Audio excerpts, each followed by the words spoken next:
Pada video kali ini, kita akan ngomongin mengenai lazy load, khususnya bahaya lazy load pada WordPress. Nah, penasaran kan? Ingin tahu info lengkapnya? Yuk, simak video ini sampai selesai.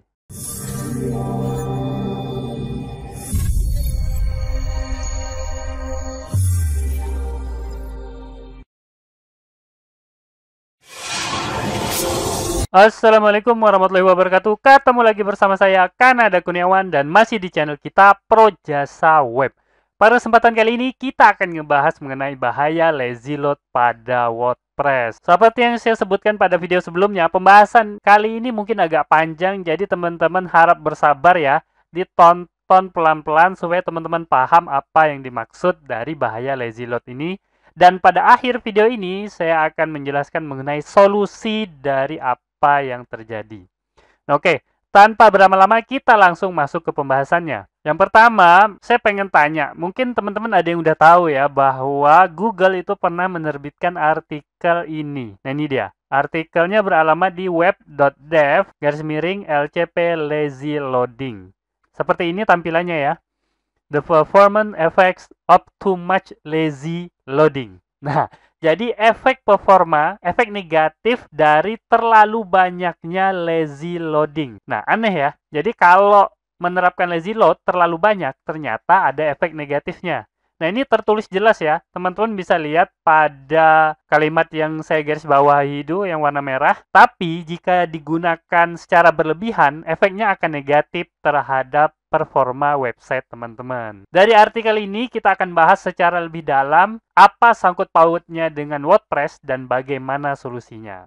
Oke, kita lanjut. Oh ya, sebelum lanjut membahas lebih dalam, teman-teman harus tahu mengenai Google Lighthouse karena ini sangat berkaitan ya. Google Lighthouse itu adalah proyek open source berupa alat otomatis untuk mengukur kualitas halaman web. Teman-teman kemungkinan besar yang suka mengotak-atik website pastilah udah pernah menggunakan Google Lighthouse. Google Lighthouse ini bisa dijalankan pada halaman website manapun, kemudian di dalamnya ada audit kinerja, aksesibilitas, aplikasi web progresif, SEO, dan lain-lain. Nah, biasanya teman-teman akan menemukan Google Lighthouse ini pada Chrome Developer Tool. Nah, bahkan pada Google PageSpeed Insight juga teman-teman bisa menemukan hasil dari tes Google Lighthouse ini. Nah, sekarang kita coba masuk ke Google PageSpeed Insight ya. Nah, oke. Sekarang coba teman-teman lihat, ini merupakan hasil tes dari PageSpeed Insight. Nah, skor yang 86 ini adalah skor yang dihasilkan dari Google Lighthouse. Jadi di dalam PageSpeed Insight itu mesinnya yang melakukan perhitungan itu adalah Google Lighthouse untuk skornya. Dan ini yang dites itu adalah halaman dari website Projasa Web sendiri ya. projasaweb.com/pengertian kewirausahaan. Oke, sekarang kita lanjut. Kalau teman-teman skor ke bawah pada laporan PageSpeed Insight ini, maka teman-teman akan menemukan laporan seperti ini. Nah, ini merupakan laporan field data. Nah, yang penting itu bukanlah angka dari skor 86 ini. Yang penting itu adalah field datanya. Karena apa? Karena field data ini berasal dari data pengguna Chrome. Dan teman-teman bisa lihat di sini. Nah, ini ada tanda panahnya. Itu adalah menjelaskan bahwa halaman tersebut telah melewati tes Core Web Vital. Artinya Core Web Vitalnya itu udah lolos. Ada tulisan biru pass. Nah, itu dia. Teman-teman silakan uji coba website sendiri. Kemungkinan besar website teman-teman itu field datanya nggak akan muncul kalau pengunjungnya itu belum terlalu banyak. Tapi kalau pengunjungnya udah cukup banyak, maka field datanya akan muncul. Nah, kalau memang website teman-teman itu lolos Core Web Vital, maka di sini akan tertulis lolos atau pass, tergantung bahasa yang teman-teman gunakan. Nah, jadi ini yang harus teman-teman ketahui ya. Jadi field data ini berasal dari data pengguna browser Chrome. Nah, kemudian yang terakhir kalau teman-teman scroll lagi, nah ini ada lab data namanya. Lab data ini berasal dari Google Lighthouse juga. Nah, biasanya berbagai saran yang diberikan oleh Google itu berasal dari lab data ini, bukan dari data pengguna Chrome. Nah, seperti itu ya. Oke, itu hal kedua yang harus teman-teman ketahui. Nah, selanjutnya hal ketiga itu adalah mengenai largest contentful pane. buat teman-teman yang mengikuti video dari Projasa Web, kemungkinan besar udah mengerti ya apa Largest Contentful Paint ini. Largest Contentful Paint adalah waktu yang dibutuhkan sebuah website untuk menyajikan konten utama yang siap untuk berinteraksi dengan pengguna. Sebagai contoh, teman-teman bisa lihat gambar di samping itu ya, website Projasa Web. Nah, largest contentful paint-nya yaitu, teman-teman bisa lihat sendiri, ada logonya, ada judul, dan ada estimasi waktu baca. Nah, itu aja kalau untuk Projasa Web, khusus untuk mobile-nya ya.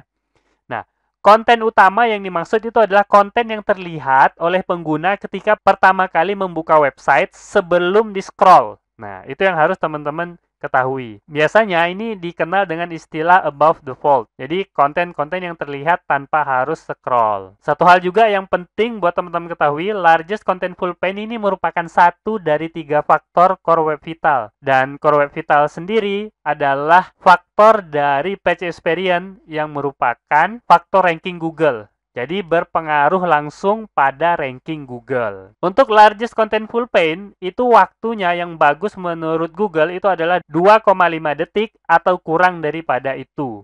Nah, kalau teman-teman udah sampai 2,6, maka kemungkinan besar teman-teman nggak lolos largest contentful paint. Oke, sekarang kita lanjut ya. Lanjut pembahasan dari artikel yang menyebutkan bahwa kalau lazy load yang kebanyakan itu bisa memberikan efek negatif. Pada artikel Google tersebut, pertama kali yang disajikan itu adalah data mengenai penerapan native lazy load. Nah, saya udah jelasin mengenai native lazy load itu apa. Jadi kalau teman-teman belum mengerti mengenai native lazy load, itu teman-teman silakan tonton video sebelum video ini. Secara garis besar, native lazy load itu adalah lazy load yang diterapkan menggunakan atribut loading. Nah, itu aja. Itulah garis besarnya ya. Nah, yang jelas, menurut data dari Chrome user, ini data Chrome user ya, data pengguna browsernya Chrome. Nah, 13% yang menggunakan native lazy load itu adalah non-CMS. Artinya nggak pakai CMS. Kemungkinan besar dia ngoding langsung gitu ya. Nah, 2,3% itu adalah CMS selain WordPress. Sedangkan 84%-nya itu adalah pengguna WordPress. Artinya sebagian besar pengguna native lazy load itu adalah WordPress. Nah, masalah yang timbul itu adalah ini. Nah, ini dijelaskan dalam artikelnya Google ya. Jadi kalau dicari itu website-website yang tidak menggunakan native lazy load itu kira-kira largest contentful paint-nya, mediannya itu adalah 2,922 milisecond. Masih di atas ambang yang ditentukan oleh Google ya. Nah, kalau nggak pakai native lazy load. Nah, masalahnya kalau pakai justru largest contentful paint-nya meningkat 3,546. Ini nilai median ya, bukan nilai rata-rata. Jadi 3,546 milisecond. Nah, aneh kan? Pakai lazy load tapi malah largest contentful paint-nya meningkat. Nah, ini kalau dihitung secara keseluruhan. Sekarang penghitungannya itu adalah khusus untuk WordPress. Nah, kalau WordPress gimana? Nah, WordPress ini seperti ini. Malah lebih aneh hasilnya. Pada WordPress, kalau WordPress-nya itu tidak menggunakan native lazy load, maka largest contentful paint-nya mediannya itu 3,495. Nah, tapi kalau WordPress-nya menggunakan native lazy load, itu justru meningkat 3,768 milisecond. Nah, aneh kan ya? Nah, saya juga bingung sih melihat data seperti ini. Dan ini data Chrome user ya, artinya data real di lapangan, bukan data lab. Nah, ini justru agak membingungkan menurut saya. Nah, nanti pada akhir video ini kita akan membahas mengenai solusi dari permasalahan ini. Oke, kita lanjut. Jadi teman-teman udah tahu ya masalahnya di mana dan kita cari tahu apa penyebabnya. Nah, untuk mencari tahu apa penyebab dari masalah ini, maka dilakukan sebuah tes. Ini yang melakukan tesnya itu adalah tim dari Google ya. Tim dari web.dev. Nah, seperti apa tes yang dilakukan? Maka tesnya itu adalah membuat demo website WordPress menggunakan tema 2021. Nah, kemudian yang dilakukan tes itu adalah halaman arsip dan halaman single page. Ya, kemungkinan besar ini mewakili untuk halaman home. Biasanya kalau WordPress halaman home-nya itu seperti halaman arsip kan ya, berupa deretan blog-blog yang terbaru biasanya. Nah, kemudian halaman artikel ya, single page lah. Nah, seperti itu. Kemudian selain itu, uji coba juga dilakukan melalui desktop dan mobile. Artinya tampilan untuk halaman desktop dan tampilan untuk mobile. Kemudian selain itu, tes yang dilakukan itu menggunakan Webpack Test. Nah, jadi buat teman-teman yang belum tahu, pasti agak bingung ya, kenapa Google sendiri nggak menggunakan PageSpeed Insight, tapi menggunakan Webpack Test. Nah, ini udah pernah saya jelasin pada video yang menjelaskan mengenai laporan PageSpeed Insight. Kenapa? Karena memang Webpack Test ini lebih akurat ketimbang tes-tes yang lain. Oke, nah ini merupakan tes yang dilakukan dan dilakukan 9 kali tes untuk mendapatkan nilai mediannya. Nah, kira-kira bagaimana hasilnya? Nah, ini dia hasilnya. Coba teman-teman amati ya. Nah, itu jadi yang dites adalah pakai tema 2021, kemudian halaman arsip untuk desktop dan halaman arsip untuk mobile. Kemudian pakai tema yang sama untuk halaman single atau halaman artikel untuk desktop dan halaman artikel untuk mobile. Nah, kalau teman-teman amati, ini adalah nilai berapa milisecond ya untuk LCP-nya. Nah, perlu teman-teman ketahui, WordPress itu menerapkan lazy load itu secara default ya. Nggak perlu diotak-atik, begitu teman-teman install, itu langsung WordPress menerapkan lazy load. Khusus untuk WordPress 5.5 ke atas. Nah, kalau teman-teman menginstal WordPress-nya baru, kemungkinan besar lazy load-nya pasti udah aktif. Jadi kalau diaktifkan, itu justru LCP-nya malah tinggi untuk halaman arsipnya. Nah, aneh kan ya? Tapi kalau native lazy load-nya tidak diaktifkan, LCP-nya menurun. Nah, tapi berbeda dengan halaman artikel. Kalau halaman artikel ketika diaktifkan, lazy load-nya, LCP-nya malah menurun, tapi begitu dinonaktifkan, LCP-nya sedikit meningkat. Jadi sedikit aja meningkatnya. Oke. Itu untuk LCP-nya, largest contentful pane-nya ya. Nah, sekarang bagaimana dengan kilobyte-nya? Nah, ini laporan mengenai kilobyte-nya. Nah, ini yang positif ya. Yang positif, kalau diaktifkan, ternyata kilobyte-nya jauh lebih kecil ketimbang yang tidak diaktifkan. Artinya, menggunakan lazy load itu jauh lebih baik ketimbang tidak menggunakan lazy load. Kalau kita bicara mengenai kilobyte, jadi besaran yang di-download gitu ya. Nah, besaran yang di-download ketika pertama kali diakses. Dari data ini, kita bisa ambil suatu kesimpulan. Nah, ini kesimpulannya. Jadi, teknik lazy load WordPress itu sangat membantu mengurangi ukuran gambar, tetapi akan mengorbankan largest contentful pane. Nah, jadi kesimpulannya sungguh mengejutkan ya. Ini kesimpulan dari Google loh ya, bukan kesimpulan dari saya. Jadi pada artikel itu disebutkan kesimpulannya bahwa lazy load WordPress itu mengurangi ukuran gambar tapi mengorbankan largest contentful pane. Nah, oke. Sampai di sini mungkin udah pada kecewa ya. Tapi jangan salah, artikel ini masih berlanjut dan pembahasan kita juga masih berlanjut. Sebelum kita membahas lebih jauh, teman-teman harus memahami penerapan native lazy load pada WordPress. Penerapan native lazy load itu dimulai pada WordPress versi 5.5. Versi itu dirilis tanggal 11 Agustus tahun 2020. Nah, kemudian artikel mengenai permasalahan pada WordPress yang dirilis oleh Google itu dirilis tanggal 5 Juli tahun 2021.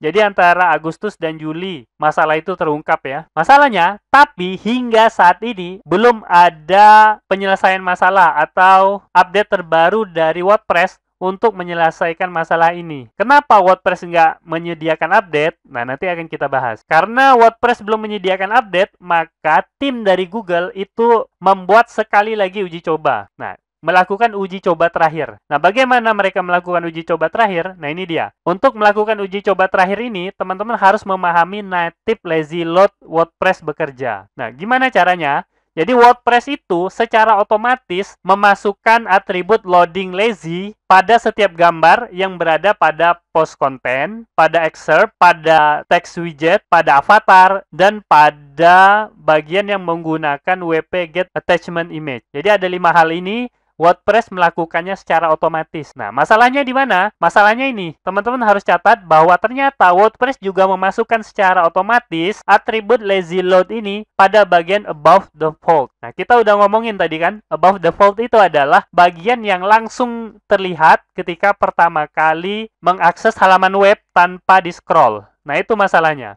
Nah, melihat ini, tim dari Google ingin melakukan uji coba terakhir, yaitu dengan tidak menerapkan lazy load pada bagian above the fold. Jadi diperkirakan above the fold-nya di bagian mana, kemudian image pada bagian above the fold itu tidak diterapkan native lazy load WordPress. Nah, apa yang terjadi? Nah, ini dia yang terjadi. Nah, begitu diterapkan seperti itu, ternyata yang terjadi itu adalah hal yang positif. Semuanya jadi bagus gitu kan. Ini untuk largest contentful pane-nya. Semuanya positif. Nah, sekarang ini untuk besaran filenya. Teman-teman bisa lihat besaran filenya bahkan sama dengan kondisi default.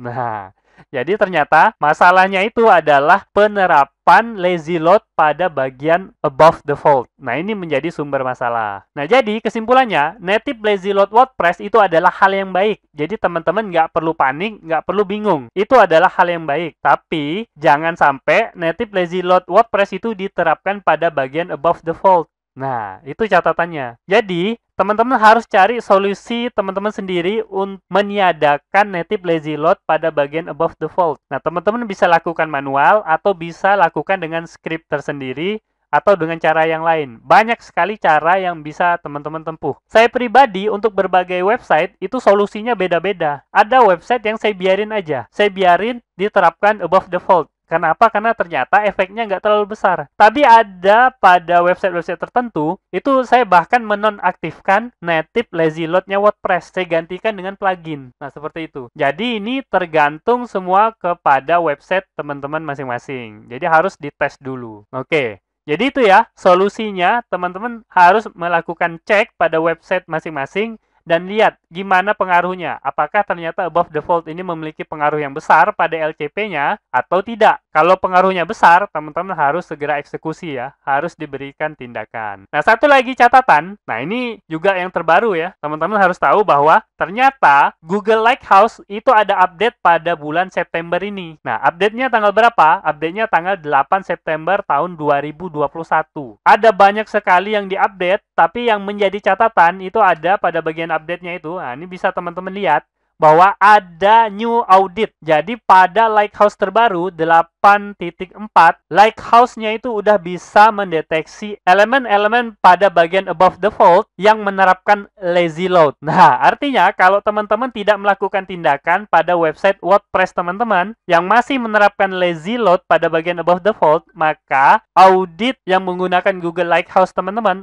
pasti jelek hasilnya. Nah, begitu juga kalau teman-teman menggunakan PageSpeed Insight ya. Karena kita udah bahas pada PageSpeed Insight itu juga menggunakan Google Lighthouse. Nah, jadi itu. Nah, inilah yang menjadi masalah saat ini. Buat teman-teman yang pengen langsung coba, kemungkinan besar new auditnya ini belum muncul ya. Kenapa? Karena new auditnya ini atau audit terbaru ini baru akan muncul sekitar 2 pekan setelah tanggal 8 September. Artinya ya, audit terbaru ini akan muncul pada PageSpeed Insight sekitar tanggal 22 September. Atau mungkin paling telatnya di awal Oktober. Jadi teman-teman tunggu aja. Kalau memang laporan PageSpeed Insight teman-teman skornya itu menurun, maka kemungkinan besar ini akibat dari audit terbaru ini. Oke, mungkin itu ya. Kita sampai kepada simpulan. Jadi simpulan dari video ini adalah teman-teman harus segera cek, kemudian segera uji coba, dan terakhir segera evaluasi website WordPress teman-teman. Nah, kalau memang teman-teman kebingungan, maka teman-teman harus cari orang yang mampu melakukannya. Jadi harus dicek dulu, harus diuji coba, nggak bisa langsung terapin ya.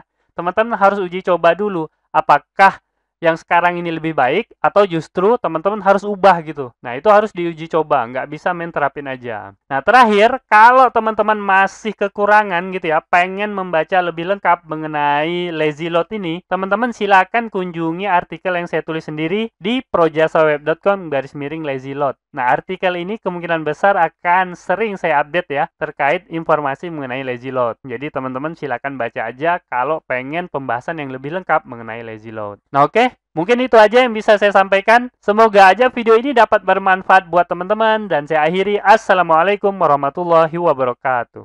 Oke, seperti biasa, jika ada yang salah dari apa yang saya sampaikan, tolong teman-teman ingatin ya. Jangan sampai nggak diingatin, supaya saya dapat melakukan perbaikan pada channel ini dan pada diri saya sendiri. Dan jika ada pendapat yang berbeda, teman-teman bisa masukin ke kolom komentar, supaya kita bisa berdiskusi. Jika ada masukan, teman-teman jangan sungkan untuk menyampaikannya, karena saya sangat terbuka dengan segala macam masukan. Dan jika teman-teman memiliki usulan pembahasan, cantumkan juga di kolom komentar, supaya semua usulan teman-teman dapat saya wujudkan dalam bentuk video. Buat yang belum tahu, video ini adalah bagian dari program AKAD Akademi Projasa Web, tempat di mana teman-teman bisa belajar digital marketing secara gratis. Caranya mudah, cukup kunjungi projasaweb.com/academy. Ada ratusan artikel dan video yang dapat teman-teman pelajari. Jika ada pertanyaan mengenai materi, teman-teman tinggal hubungi saya melalui email info@projasaweb.com. Gratis tanpa biaya apapun. Harapannya dengan program ini semakin banyak orang yang memahami digital marketing. Saya percaya jika semakin banyak orang yang paham digital marketing, maka ekonomi kita juga akan semakin baik. Yuk dukung program ini dengan cara subscribe dan share video ini, serta mengunjungi Projasa Web Academy.